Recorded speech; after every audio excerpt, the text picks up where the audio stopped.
நீ எடுத்த அதே முடிவை தான் நானும் எடுத்திருக்கேன். நம்ம ரெண்டு பேரோட முடிவு ஒன்னா இருக்கும்போது நம்ம ஃபீலிங்ஸே ஒண்ணா இல்ல. நம்ம குழந்தை மேல நான் காட்டுற அக்கறைய நீயே காட்ட மாட்டேங்கிற. நான் இந்த குழந்தைய பெத்துக்கிறதுல உனக்கு விருப்பம் இல்லையா அபி?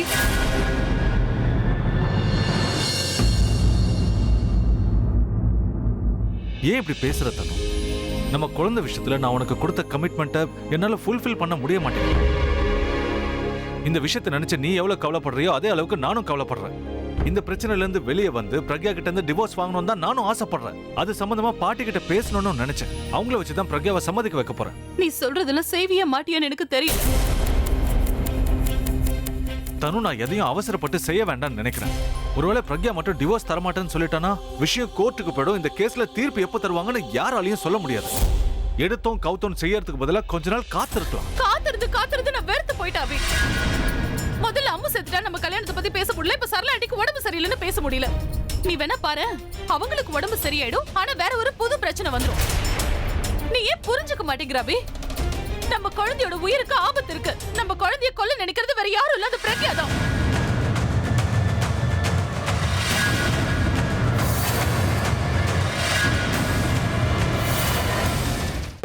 அவ பேர் எடுத்தாலே நீ முகத்தை திருப்பிக்கிற.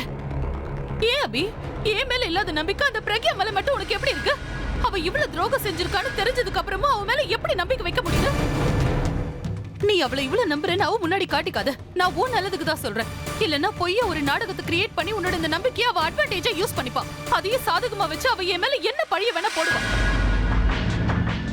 நீ நம்பலாம், ஆனா அவ மேல எனக்கு கொஞ்சம் கூட நம்பிக்கை இல்ல. உன்னை என்னையும் பிரிக்கிறதுக்கு என் வயித்துல வளர்ற உன்னோட குழந்தை உன்னோடது இல்லன்னு கூட அவ சொல்லுவா.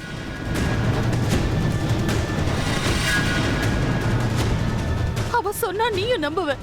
அத நம்பி என்ன உன் வாழ்க்கையில இருந்து தூக்கி எரிஞ்சாலும் எரிஞ்சிருவ. வாட் ரமேஷ், நீ என்ன பேசுறன்னு தெரிஞ்சுதான் பேசுறியா? நடக்குதுன்னு உன்னால சத்தியம் பண்ண முடியுமா? நீ ஏன் மேல வச்சிருக்கிறத விட அவ மேல வச்சிருக்கிற நம்பிக்கை தான் அதிகமா இருக்கு. அது அவளுக்கும் நல்லாவே தெரியும் அபி. அவ என்ன சொன்னாலும் நீ கண்மூடித்தனமா நம்புவேன்னு அவ நல்லாவே தெரிஞ்சு வச்சிருக்கா. நீ வேணா பாரு, இது நடக்கும். அவளா நேரடியா வந்து சொல்லலனாலும் இந்த குழந்தை உன்னோடது இல்லன்னு வேற யாரையாவது வச்சு சொல்ல வைப்பா. அவ நம்மள பெருக்கணும்னு நினைக்கிறா அபி. இந்த உண்மை ஏன் உனக்கு புரிய மாட்டேங்குது? தனு, அந்த மாதிரி எதுவும் நடக்காது. இது என்னோட குழந்தைன்னு நான் நம்புறேன். அப்புறம் மத்தவங்க சொல்றத நான் ஏன் கேட்க போறேன்? எனக்கு லைஃப்ல எந்த ஒரு ரிலேஷன்ஷிப்பும் செட் ஆகல. என்னால ஒரு நல்ல அண்ணனா இருக்க முடியல, ஒரு நல்ல புருஷனா இருக்க முடியல. ஆனா ஒரு நல்ல அப்பனா இருப்பேங்கிறதுல எனக்கு எந்த சந்தேகமும் இல்ல. உன்னை வேணா நான் இன்னும் முறைப்படி ஏத்துக்காம இருக்கலாம். ஆனா நம்ம குழந்தைய நான் என்னைக்கும் மனசார ஏத்துக்கிட்டேன்.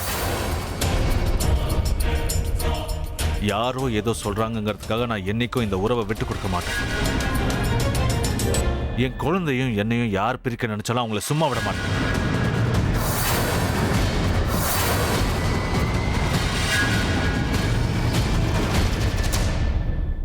சொல்றதா வேண்டாமா? பிரக்யா இந்நேரம் அபிகிட்ட பேச ஆரம்பிச்சிருப்பா. நான் சீக்கிரமா அவகிட்ட போகணும். பிரக்யா, பிரக்யா, நீ இங்க என்னம்மா பண்ற? சொல்லுமா, என்னாச்சு? அவங்கிட்ட நீ எல்லா உண்மையும் சொல்லிட்டியா? அவன் ஏதாவது சொன்னானா? கேக்குறேன், பதில் சொல்லுமா. ஏன் எதுவும் பேச மாட்டேங்கிற? என்னதான் நடந்துச்சு? எனக்கு இதய துடிப்பே நின்னுடும் போல இருக்கு. சரி சரி, நாம இங்க பேச வேண்டாம். யாராவது பாத்துற போறாங்க. வா, நம்ம ரூமுக்கு போயிடலாம்.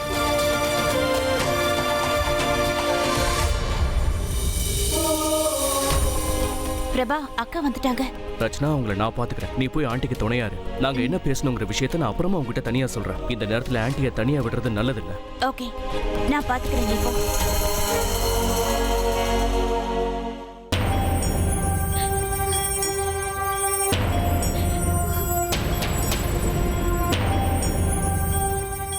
இப்ப சொல்லு, என்னதான் நடந்துச்சு? நீ அபிகிட்ட எல்லாம் உண்மையை சொல்லிட்டல? எதுக்கு இப்ப அழுதுகிட்டே இருக்க? கேக்குறதுக்கு பதில் சொல்லு. நீ இப்படி அழறத பார்த்தா எனக்கு ஹார்ட் அட்டாக்கே வந்துரும் போல இருக்கு. பிரக்யா, பிரக்யா, ஏன் அழுவுறீங்க? அபி என்ன சொன்னா? அவர் எதுவும் சொல்லல. அப்புறம் எதுக்குமா அழுதுகிட்டு இருக்க? இப்படி அழுதே சாகணும்னு என் தலையெழுத்துல இருந்தா நான் என்ன பண்ண முடியும் பாட்டி? அவங்களோட சதையில இருந்து என்னால அவரையும் காப்பாத்த முடியல, விதியோட சதையில இருந்து என்னால தப்பிக்கவும் முடியல. கஷ்டப்பட்டு மனசுல தைரியத்தை வர வச்சுக்கிட்டு அவர்கிட்ட எல்லா உண்மையும் சொல்லிடலான்னு போனேன். Pragya please control your self. முதல்ல அபி அங்க இருந்தானே இல்லையா? இருந்தாரு, அவர் அங்கதான் இருந்தாரு. அப்புறம் என்ன, நீ ஏமா அவங்ககிட்ட பேசல? நான் போறதுக்கு முன்னாடியே தனு அங்க போயிட்டா.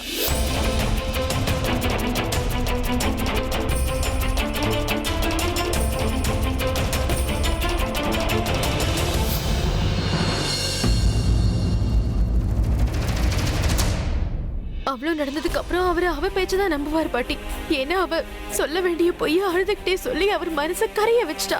இதுக்கு மேல அந்த ஆண்டவனே வந்து சொன்னாலும் அவரு அந்த தனுவோட பேச்சுதான் நம்புவாரு. இனிமே அவர்கிட்ட யாரு தனுவை பத்தி தப்பா பேசினாலும் அவங்களும் அவர் எதிரியாதான் பாப்பார் பாட்டி. நான் சொல்ல போறது அவரு நம்ப மாட்டாருன்னு தெரிஞ்சதுக்கு அப்புறம் நான் எதுக்காக அவர்கிட்ட உண்மையை சொல்லணும் பாட்டி? இப்படி நடக்கும் நான் எதிர்பார்க்கவே இல்லை. அவங்க ரெண்டு பேரையும் பிரிக்கிறதுக்காக அவ வயித்துல வளர குழந்தைக்கு அவர் காரணம் இல்லைன்னு யார் வேணாலும் அவர்கிட்ட வந்து சொல்லலான்னு அவளே அவர்கிட்ட சொல்லிட்டா. அதோட விடல, ரோஹித் விஷயத்தையும் சொல்லிட்டா. அவ சொல்றா, நான் ரோஹித் கிட்ட சொல்லி அவளுக்கு எதிரா பெரிய சதியே பண்ணிருக்கேனா, அவளை பழி வாங்கறதுக்கு நான் அவ குழந்தைய டார்கெட் பண்ணிருக்கேனா, அவ குழந்தை உயிருக்கு என்னாலதான் ஆபத்தான் பாட்டி. அது அவரும் அப்படியே நம்பிட்டாரு.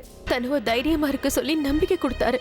தனுவ கல்யாணம் பண்ணிக்கதான் அவர் எல்லா முயற்சியும் செஞ்சுக்கிட்டு இருக்காரா. அவளையும் அவ குழந்தையையும் விட்டு கொடுக்க மாட்டேன்னு சொல்லிட்டாரு. அவ மோசமானவன் தெரியும், ஆனா இந்த அளவுக்கு தந்திரக்காரியா இருப்பான்னு நான் நினைக்கவே இல்லை. ரொம்ப சாமர்த்தியமா சந்தர்ப்பத்தை பயன்படுத்திக்கிட்டா இல்லையா பிரபா? அது என்னவோ உண்மைதான் பாட்டி. அபி ஆதாரம் எதுவும் இல்லாம அவ்வளவு சீக்கிரத்துல யார் பேச்சையும் நம்ப மாட்டான். அப்படிப்பட்டவனே கவுத்துட்டானா நாம என்ன பண்ண முடியும்? எதுக்குக்கா நீங்க அழுதுகிட்டு இருக்கீங்க? இப்ப என்ன அபி சார் ஆதாரம் தானே கேட்டாரு, கொடுத்துருவோம். இப்படி அழுது டைம் வேஸ்ட் பண்றதால என்ன கிடைக்க போகுது? சாரிக்கா, எனக்கு என்ன தோணுச்சோ நான் அப்படியே சொல்லிட்டேன்.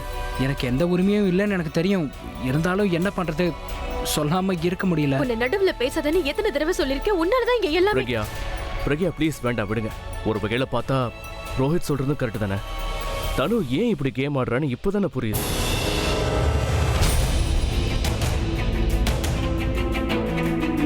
இனிமா உங்களுக்கு புரியல? பிரக்யா பிளாக்மெயிலர் மாதிரி ஃபோன் பண்ணி தனு கிட்ட என்ன சொன்னாங்கன்னு ஞாபகம் இருக்குல்ல? ஆதாரத்தை இந்த வீட்டில் இருக்கிற யாருக்கும் அனுப்ப போறேன்னாங்க. அந்த பயத்துல தான் தனு இப்படி பண்ணிருக்கா. யாராவது அபிக்கு ஃபோன் பண்ணி அந்த குழந்தை அவனது இல்லைன்னு சொன்னா அவன் நம்ப கூடாதுன்னு இந்த எமோஷனல் கேம் ஆடி இருக்கா. இந்த மாதிரி நேரத்துல நாம அவசரப்படக்கூடாது. கொஞ்சம் பார்த்து பொறுமையா யோசிச்சு சரியான பதிலடி கொடுக்கணும்.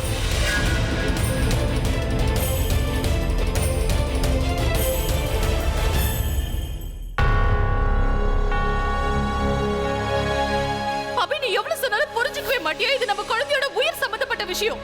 அதோட உயிருக்கு ஆபத்து இருக்கு. அது கொல்லணும்னு நினைக்கிறது வேற யாரும் இல்ல, பிரக்யா தான். எனக்கு அந்த பிரக்யா மேல கொஞ்சம் கூட நம்பிக்கை இல்ல. நம்ம ரெண்டு பேரும் பிரிக்கணுங்கிறதுக்காக என் வயித்துல வளர உன்னோட குழந்தைய உன்னோடது இல்லைன்னு கூட சொல்லுவா. இல்ல, பிரக்யா அப்படிப்பட்டவ இல்ல. ஒருத்தங்க உயிர் எடுக்கிற அளவுக்கு கொடூரமானவ இல்ல. ஆனா தனுக்கு ஏன் அப்படி தோணுது? அவ இப்ப வேணா மாறிடலாம், ஆனா என்ன நல்லவனா மாத்தினவளே அவதானே. என் குழந்தைய நான் ஏத்துக்கணும்னு என்னை கட்டாயப்படுத்தினதும் அவதான். அப்படி இருக்கும்போது அவளே எப்படி அந்த குழந்தையை கொல்ல நினைப்பா?